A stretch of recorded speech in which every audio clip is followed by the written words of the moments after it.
हमर जान लेके जान कहवा चल गइलू जान हो। हमर जान लेके जान कहवा चल गइलू जान हो। माटी में मिला दिहलू सारा अरमान हो। प्रीत में हमके दगा दिहलू तू दिल के दर्द बढ़ा के। पल भर में सपना भुला दिहलू तू दिल के दर्द बढ़ा के।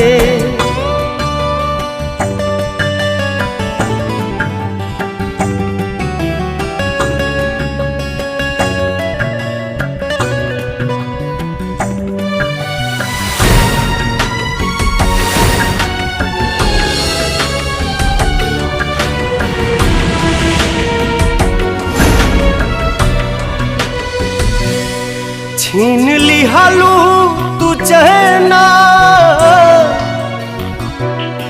दर्द घटले घटे ना।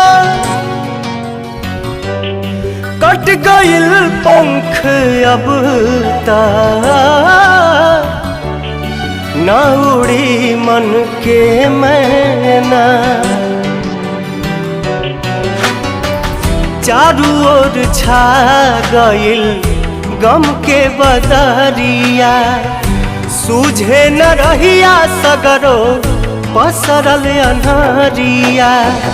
न जाने कैसन सजा दिहलू तू दिल के दर्द बढ़ा के। पल भर में सपना भुला दिहलू तू दिल के दर्द बढ़ा के।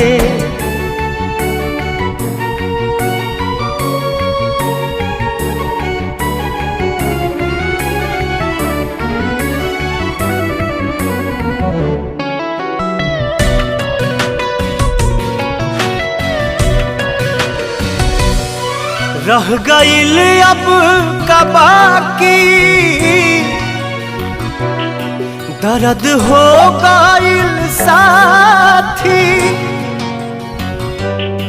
दिल जे तुर ले के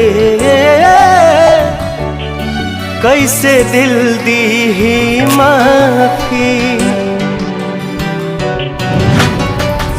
तू तो बढ़ा दिहलू रिश्ता में दूरी। शायद तोहरा खातिर रहे जरूरी। आस के दिया ना बुता दिहलू तू दिल के दर्द बढ़ा के। प्रीत में हमके दगा दिहलू तू दिल के दर्द बढ़ा के।